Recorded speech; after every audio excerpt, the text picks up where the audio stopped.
3, 2, 1.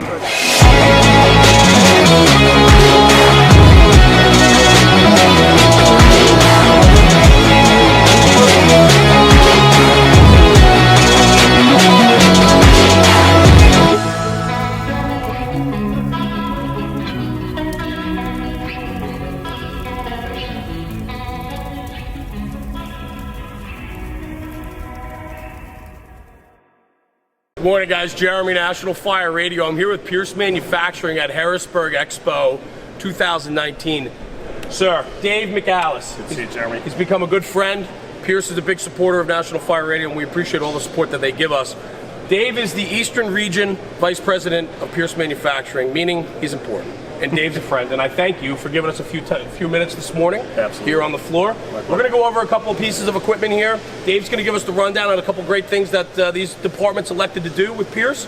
And Dave, let's hop right into it, brother. What are we doing? Yeah, great. Well, first I'll tell you, we have 14 trucks on display. The two most important trucks are trucks close to heart, close trucks to working Jakes. Sure. As you say, street tough firefighters, right? And that's a Northeast thing. For the guys that watch us anywhere else in the country, in the Northeast, Jakes, right? Boston area, Massachusetts. With your accent, I think you're from the area. I'm even pronouncing my R's today. So I love it. That's beautiful. Treat. So two side-by-side Enforcer cab and chassis. Right. The Enforcer becomes Pierce's go-to chassis, right? We're building roughly 400 or 500 of these chassis a year. Because of all the basic rugged good looks of the traditional fire service, and then the options of flat roof war wagons, raised roof, long cabs, short cabs, seating anywhere from 4 to 10 in these cabs and chassis. Probably Hampden Township is the best version of our rescue pumper.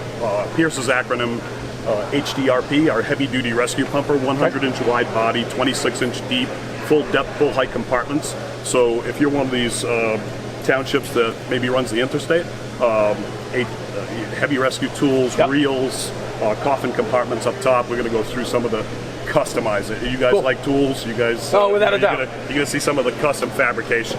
I think what you're hitting on too, Dave, which is becoming a big staple for Pierce, but just the fire business in general, is taking two pieces of equipment and merging them into one, right? Where we're talking about tough economies and budgets and lack of firefighters and dwindling ranks and more responsibility. We have to start putting more equipment on one piece, and we all know that. Absolutely. I think what you guys have done, and I've seen a lot of squad companies or enhanced engine companies coming out of Pierce, and they're doing a really nice job. So why don't we take a walk? You can start showing us a few things. First and foremost, we can run this engine right up to a Detroit diesel, 525 horsepower. So if you're looking for big horsepower on a narrow cab, this cab's 96 inches wide. A couple things I'd point out to you that I think are really good for the Northeast region. You see a lot of this around our territory. On top of the engine hood, which is all, in this case, all Line X, rugged Line X, you'll notice the spacing plates, the mounting plates.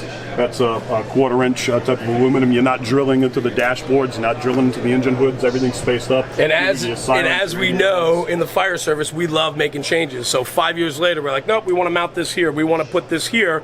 It's great. That plate comes off. You contact Pierce, and you know what? They can get you a new plate put back on. Sure. Or you can still use the same one, plug the holes, and drill new holes. So it's a nice little feature. Go ahead, Dave. And sometimes the scariest things we see is we'll build a $700,000 squad pumper, and then the radio technician might come in, and you see him out with the sawzall and a drill, and we all get a little timid. So absolutely. I think well laid out here. There's we call this zero dead space. Okay. Creature comforts inside, little things like the drink holders for the guys, the map boxes, the tick camera. Sure. Everything's out of harm's way. Everything's stored safe. Everything is 8G protected, right? Yep.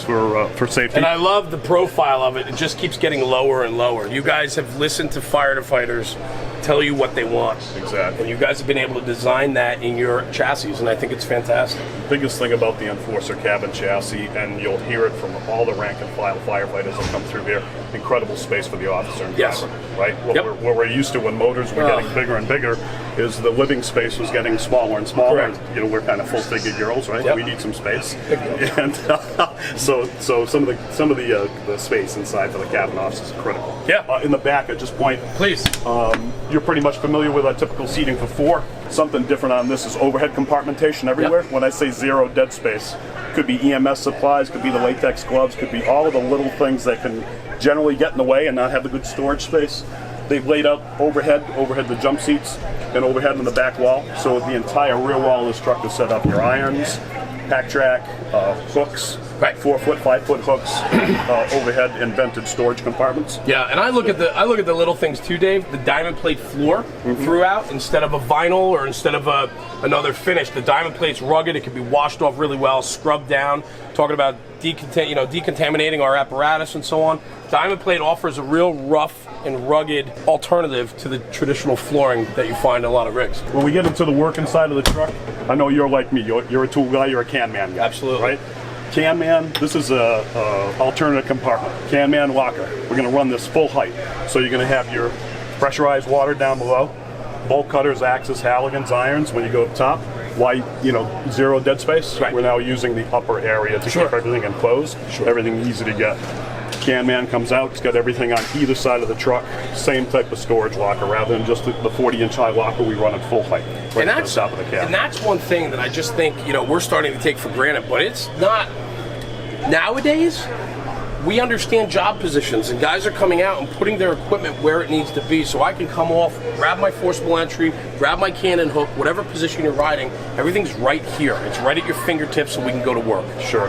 Home run. I love it. Now the back wall, you see the stainless trim cap. Yep. Run at full height, right on the back of all our 5 foot, 6 foot hooks. Yep. So everything within reach, everything easy to grab. Although this is a full Class A pumper, regular 1,500 gallon per minute cross mount pump. Booster reels are still big in some parts of the country. And the single deep pre-connects now, and I say pre-connects, one thing that we're seeing more and more of, I call these LA connections. Yep. Right? So a Northeast guy, we used to chick sand swivels. Yep. We think that this is now taking more and more of the country. We've seen this all over the West Coast, but now people that, and you've been out to Applebee's, you see how many firefighters come in and they're starting to see these, and it's more of a peel off what you need and connect. One of the questions kept coming around, people would pull us here and say, hey, explain the connections. They feel like, are you stepping back? Right. And we say, no, it's peel off and use what you need, snap it, and you're on the go. A couple other things too, real quick, Dave, which I love, and I've hit on this 1,000 times, is the trim bands to help identify your discharges. It's a home run because your handles on the other side of the pump panel are color coded. Instead of trying to read the insignia here, large diameter passenger side discharge, you're charge the pink right. line. Yeah. And when you, not only does the tag have the pink background, but if you can go with the pink trim band around it too, it's just more visually stimulating for you to pick up on what discharge you're using. Absolutely. Nice little touch. On that, with nice little touches, it's a 100-inch wide body, and I was saying we're 26-inch deep. Right. Full height, full depth. But as that, it's a 100-inch wide body. But the Enforcer cab, we take pride in that's only 96 inches. So if you look at the taper and tailboard, we blend the running board right in from 100 inches wide down into the. So it's something you'll never notice when you walk by until you see it. I do but now. That's how, if you didn't blend that in, you'd have a 100-inch wide body. This running board would be out to here. So it's just a little touch, and I think you picked on before. We got the floating. The floating shelf for the trough. Yeah. Right, the floating hard. The soft suction brackets on. So in case of any contact, no damage. Right. One thing we're specifically proud of, some people like roll-ups. I'm a pan door guy. You take a look at these pan doors, you get into the custom compartmentation. When you start talking about rescue tools and squads and enhance and zero dead space. Right. One thing that I take pride in the dealership at Glick here is they've got an entire master fabrication department.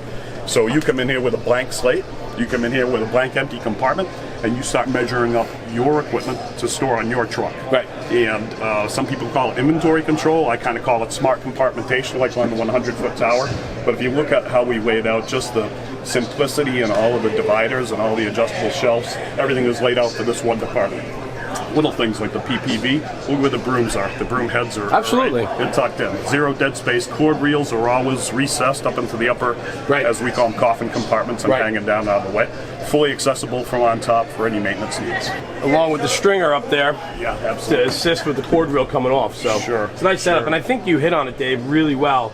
Is the fact that when you're combining two companies, an engine and a rescue company, and you go to a squad company per se, say it's something new in your department that you're doing, the amount of equipment that has to go from 2 to 1 is huge.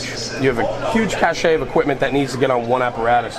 Working with you guys, and I've done it personally, so I know, but you guys have a real good setup, and understanding of what the customer needs are, and to be able to get all that equipment in here. And you're right, space saving, little nooks and crannies are being used. Absolutely. Awesome. You guys do a real nice job with that. There you go. You're big into cribbing and big into color coding. There you go. This is awesome. Look at this. Yep. We've got everything right up to the 8x8s, right? Yep. Everything color coded. And it's pitched back. It is pitch back. I was going to bring up the raised. Yeah, go ahead. 2-inch raise, bring it back at about a 15 degrees so you can take a sharp left turn and none of this is slamming into the compartmentation. Absolutely. And the other thing too, it's nice because with that 2-inch lip, tilts backwards, everything's pitched towards the middle. I'm so sick of opening compartments and having cargo netting in the compartment to hold it back. Yeah. Excuse my language, but that annoys the crap out of me. And so for this is a nice little setup by Pierce. You guys offer, it's a nice little solution to getting that cumbersome cargo netting out of the way. Some of the other compartmentation here, again, we're into HRT. We're into all the cribbing is in the center compartment. You come up here, you got all your struts, all your chains, airbags are set up, all the slotted airbag dividers. They're also using auxiliary wooden jack, almost like a jack foot led for all of their struts. All the compartmentation, Pelican cases, PVC boxes, storage, extinguishers. Again, just zero dead space is the key. And when you look at this setup, you look at how clean it is. This is a department that understands what their requirements were. Sure. And working with you guys. I mean, you guys have done so many different things over the years that you have such a library of skills at Appleton to really help the customer figure out a way to compartmentalize all their equipment. And this is a prime example of what you guys do. Just real quickly, going over the back of the truck, full Class A pumper capacity, 750-gallon water tank, round ladders down low, so you're pulling a 24 and a 14 out back, immense hose storage. So although we've got those 26-inch deep, full depth, full height, still have a full hose bed. And then I thought this is a nice area here. Stokes basket. Yep. More hooks, 2 lengths of hard suction. Nice. All tucked in. All tucked in. You know, picture where the coffin compartment is. Ahead of that was the recessed cord reels. So just perfectly spaced. That's a nice fit. And putting everything on the truck. Yeah, good. Yeah. Nice setup. In our territory, again, I believe this is a Northeast thing, but huge into rear inlets. Yes. Right? Rear inlets for the pump. But rather than just bring it back here and cap it, everything is sitting on the inside, pre-connected with their 5-inch supply line. Yeah, it's a clean setup. And you know, it's nice too. I've seen a lot of departments with these rear intakes. And Dave's absolutely right. Keeping it protected in and out of the way, you got your hydrant bag in there and every other accessory you need for your hookups. It's nice, it keeps it out of the elements. Just on that back step in the Northeast with grime and grit and winters and you name it, I mean, your appliances and your hardware just get killed. So it's a nice setup. And I know something you're sensitive to is pre-connects in the back of the truck. Rear discharges. You got me down pretty well. People are stepping all over everything. We've got all of the steps to the left. Yep. There's no way you're going to get interference with it stepping on top of your hose connections to get up top. And I think what they did too, which is awesome, is the fact that they're fixed steps. A lot of times when we have fold down steps, we'll find the easiest way to go up. And so we might fold one here, but then we'll step on those discharge pipes. And instead, with the fixed steps, because they have the back lip anyway, it's not interfering with anything, to go with the fixed step on the back. It's a nice move. Smart. Just finishing up on the driver's side of the vehicle. Just real quick, this is your money compartment. There you go. This happens to be laid out with an awesome AMCA system. Yep. So different HRT for different people. We see Home Matro, we see AMCAs, we see Hearst, obviously. But the setup here is, again, hose reels up on top, and recessed power supplies, rollout trays, cutters, spreaders. This is the HRT go-to compartment. Couple saws all in the corner, all battery operated, battery charges, etc. When you look up front, this is your brass goods, right? Everything possible that could be needed for adapters, reducers, large water flow, cans of foam, little giant ladders, vertical, easy to deploy, rollouts for all of your hand tools. It's just a overall laid out vehicle, great for the pump operator. No doubt, this department should be very proud of what they put out. Yeah, This rig is really put together. It's absolutely a full Class A pumper to your point. It runs foam systems. It runs your HRT, cribbing, heavy rescue, runs the interstate, portion of your interstate. So it's just well appointed. It can roll out everything from a dumpster fire to a rollover and running with a right crew of guys in the front, seating for 6. We think it's an awesome vehicle. It's actually sort of been the belle of the ball here as far as the Harrisburg show. I think so, man. A lot of good attention. Dave, thank you. Man, what a great tour. Guys, thank you for watching National Fire Radio. Check out Pierce Manufacturing. Dave McAlice is doing great things with his guys here at the Harrisburg Show 2019. Dave, thank you, brother, as always. Always a pleasure. Yeah, thank you, sir. Thanks. Guys, take care. Jeremy, National Fire Radio.